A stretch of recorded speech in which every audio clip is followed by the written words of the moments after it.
পরবর্তীতে আপনাদের স্ট্যান্ড আসলে কি হতে যাচ্ছে? যে ও বলেছে যে যদি সে নিরাপত্তা এক্সপেক্ট করছে, নিরাপত্তা পেলে ঢাকায় শেষ টেস্ট খেলতে চায়, বিসিবির এই মুহূর্তে আসলে স্ট্যান্ড?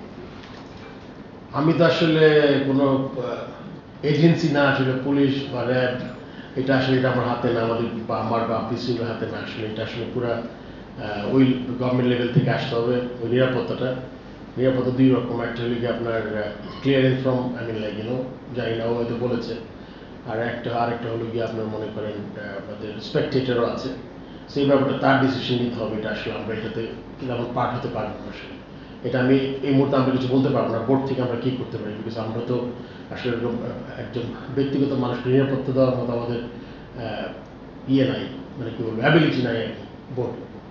নেক্সট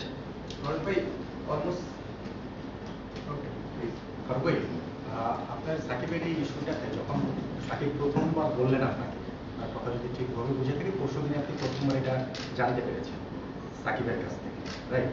না, পরশু দিনের আগেও যখন জানতে পেরেছেন আপনি কি আসলে একটু সারপ্রাইজ হয়েছেন কিনা, আর সাকিবের এই ডিসিশনটা চেঞ্জ করানোর জন্য আপনি কি তাকে কিছু বলেছিলেন কিনা?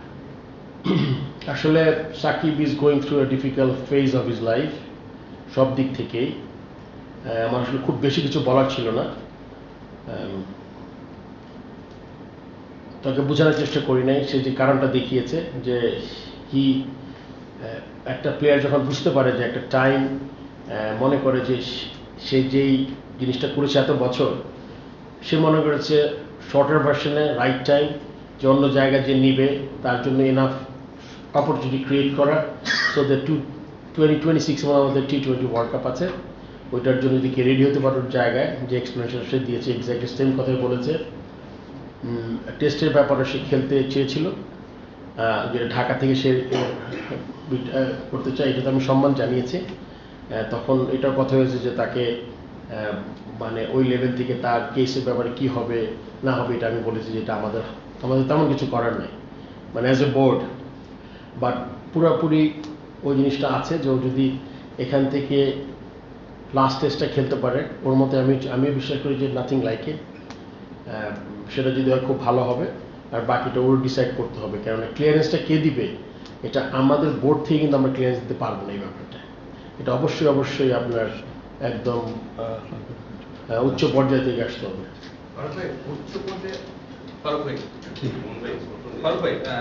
ডেইলি স্টারকে আমি একটু উদ্ধৃত করছি, অনেকে বলে যে আমি আমার কথা বলে রাখুন। এই মুহূর্তে বাংলাদেশে বাস করার নিরাপত্তা দেখছেন না সাকিব আল হাসান। তিনি যে বক্তব্যটা দিয়েছেন সেটাকে তারা সামারাইজ করেছে এবং এটা টাইটেলে লিখছেন দেশে নিরাপত্তা ও দেশ থেকে নিরাপত্তা না পেলে, মানে দেশে আসার এবং দেশ ত্যাগ করার নিরাপত্তা না পেলে কানপুরি সমাপ্তি সাকিব আল হাসান। আমার প্রশ্ন এক নম্বর হচ্ছে, এই মুহূর্তে বাংলাদেশকে আপনি অনিরাপদ মনে করেন কিনা? না, অবশ্যই না। আমি তো মনে করি আমরা এখানেই থাকি। এখন কার জন্য নিরাপদ কার জন্য অনিরাপদ এটা আপেক্ষিক ব্যাপার আর কি। আমি মনে করি যে আপনি জানেন সাকিব আল হাসান আর আমরা যারা বসে আছি হয়তো সেম লাইন নাই আমরা, তাই না? তো এই ব্যাপারে আমি অনেক মনে করি না, আমি মনে করি আমরা তো ভালোই আছি। এখন ওইটার ব্যক্তিগত ব্যাপারও বলবো না। আপনি জানেন this a politician, we all know তার বিরুদ্ধে একটা কেস হয়েছে, পলিটিশিয়ান। তো সবগুলো ব্যাপার মিলিয়ে সে হয়তো মনে করেন নিরাপদ না। এটা আসলে ব্যক্তিগত, এটা আমি আসলে কোনো কমেন্ট করা আমার ঠিক না। বক্তব্য দিয়েছেন এটাও আমি প্রথম আলোকে উদ্ধৃত করছি যে তারা চেষ্টা করছেন, মানে ক্রিকেট বোর্ড চেষ্টা করছেন কিভাবে ব্যাপারটাকে সুন্দর করা যায়। আপনাদের সৌন্দর্য বর্ধনের চেষ্টাটা কেমন? এটা আসলে কোত্থেকে উদ্ধৃত হয়েছে আমি জানি না। এটা সে বলেছে, এই বলাটাই হচ্ছে এই যে প্রথম আলো। আচ্ছা, ওইটা আমি জানি না কি উদ্ধৃত। আজকে প্রেস কনফারেন্সে বলেছে যে আমি মানে ক্রিকেট আপনারা সুন্দর করার চেষ্টা করছেন, তার শেষটা যেন সুন্দর হয়। এটা তো বললাম যে আমি একটু আগে বললাম সুন্দর করার চেষ্টাটা কি, প্রসেসটা কি? বাংলাদেশ থেকে যদি সে রিটায়ার করতে পারে লাস্ট হোম সিরিজ খেলে এটা ভালো হবে, এটা হয়তো বোঝাতে চেয়েছে। আচ্ছা, আরেকটা প্রশ্ন ফারুক ভাই, সাকিব আল হাসানের টুকটাক ইনজুরি নিয়ে প্রশ্নটা করতে চাই। হান্নান সরকার বলেছে যে তার হাতে ব্যথা পেয়েছে, মানে ইনজুরি সংক্রান্ত ইস্যু ছিল, অফিশিয়াল ইন্টারভিউতে বলেছে, আমাদের সহকর্মীরা যেটা কভার করেছে। নাজমুল শান্ত বলেছে, আপনি কি জানতেন কিনা, মানে ওনারা বলার পর বা আগে? ইনজুরিটা আসলে ওর আঙ্গুলে একটা ইনজুরি ছিল, শুনেছেন তো? আমি শুনেছি। আচ্ছা, হাতুরা সিং শুনেনি ফারুক ভাই, কেমন লাগলো ব্যাপারটা? এটা হাতুরা সিংকে জিজ্ঞেস করতে হবে না, আপনি তো বোর্ড প্রেসিডেন্ট, আপনি তার এমপ্লয়ার। তো একজন কোচ তিনি সাকিবদের দেখভালের জন্য ওখানকার চিফ অথরিটি তিনি জানেন না, আপনি বাংলাদেশে বসে যান। ইনজুরি আসলে ইনজুরিটা কি আমি বলি, ইনজুরি একটা লিগে ইনজিওর, যা মানে ও বলেছে যে ওর যে বোলিং ফিঙ্গারটা একটু উইক হয়েছে বিকজ প্রবাবলি কন্টিনিউয়াস খেলার জন্য, জি। এই ধরনের এটা injury। তো 18 কোটি মানুষ জানে, হাতুরু সিং কেন জানে না? এটা তো answer না, আমি এটার করতে answer পারবো তো না। আপনি দিবেন ফারুক ভাই, আপনি তো employer। আপনার কোচ আমি কেন দেখি জানে না? ওকে, আমি ওই যে আছে ম্যানেজার বা যে সবাই সিলেক্টর যাবে, ফারুক ভাই। জিজ্ঞেস করবো আমি যে এটা কি ফিজিওকে আপনি জিজ্ঞেস করবো। কোচকে কেন জিজ্ঞেস করবেন? আপনি তার এমপ্লয়ার। না ডেফিনেটলি একটা প্রসেসে যাবো আর ম্যানেজারের মাধ্যমে যাইতে হবে আমার, জি। বিকজ এই যে যেখানে হেড আছে তার টাকা এটা কি এক্সপেক্টেড যে সে জানে না? এটা তো আমার মনে হয় এটা মানে হাতুর সিং এর মতোই অ্যান্সার করেছে আসলে, মনে হয় জানে না। Thank you very much Farooq ভাই। ফারুক ভাই, আচ্ছা হ্যাঁ প্লিজ। আপনাকে আগে বলছি। ফারুক ভাই, আপনি একটু আগে বললেন যে প্রসেসটা যেটা সাইটে নিয়ে আসে খেলানো বা যেটা বলছেন যে সিকিউরিটি কাউন্সিল সে খেলতে চায়, এটা তো অনেকদিন হয়ে গেল, সেটা প্রায় 1 মাসের বেশি হয়েছে। মানে এর মধ্যে কারোর সাথে আপনারা যোগাযোগ করেছেন কিনা এই বিষয়টা নিয়ে? বললেন না এটা করার কিছু নেই, আবার তো অবশ্যই করার কিছু থাকে, হয়তো বা উপর লেভেলে কথা বলা বা তাকে এরকম প্রসেসে আনা যায় কিনা, আপনারা কথা বলেছেন কিনা বা বলবেন কিনা? আমরা বলি নাই এটা, আমরা আসলে যেহেতু ব্যাপারটা সাব জুডিস না কি বলে আপনার বিচারাধীন বা এই ধরনের কিছু, সেই ব্যাপারে আসলে আমাদের খুব একটা কিছু করণীয় কিছু নাই। শেষ, নেক্সট। সরি, সাকিবের ইস্যুটা নিয়ে কি বেশি কথা হয়ে যাচ্ছে? ঠিক আছে, he is like legend for Bangladesh. আমি লাইক ব্যাপার হলো যে মানে বাংলাদেশের নাগরিক কিন্তু দেশে ফিরতেই পারে, বাট দেশ ছাড়ার ক্ষেত্রে একটা ক্লিয়ারেন্সের ব্যাপার তো থাকে।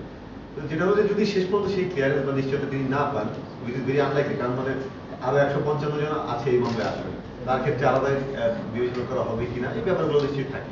তো যদি তিনি সেই নিশ্চয়তা না পারেন, আসতে না পারেন, সেক্ষেত্রে আপনাদের ভাবনা কি বা আপনারা কি ভাববেন, কি করবেন তাকে? সেক্ষেত্রে তো এই মুহূর্তে তো আসলে কিছু ভাবার নাই আসলে। ও যদি আসতে পারে, ও ইচ্ছা পোষণ করেছে, লাস্ট টেস্ট খেলতে চায় ও,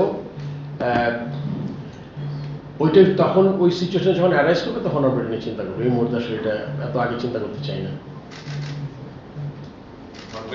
সাকিবের লাস্ট করে যে আপনি বলছেন যে আন্ডার জুরিসডিকশন আছে বাংলাদেশের আইনি নিশ্চয়তার গতিপথ চলবে, আপনারা কি মানে উপদেষ্টা বা তাদের সাথে এই সাকিবের ইস্যু নিয়ে কোনো কথা বলবেন না স্পেসিফিক্যালি? একটু আগে অ্যান্সার করেছি এটা। না মানে যা জানতে চাচ্ছি যে তাকে এক্সিট প্ল্যান, যেহেতু সে খালি বলছে যে আমি খেলবো না, এক্সিট প্ল্যানটা এনশিওর করতে পারবেন বলে মনে করেন? এইটা আমি তো বোর্ডে, আমার মনে হয় না এত দূর ক্ষমতা আমাদের আছে অ্যাজ এ বোর্ড।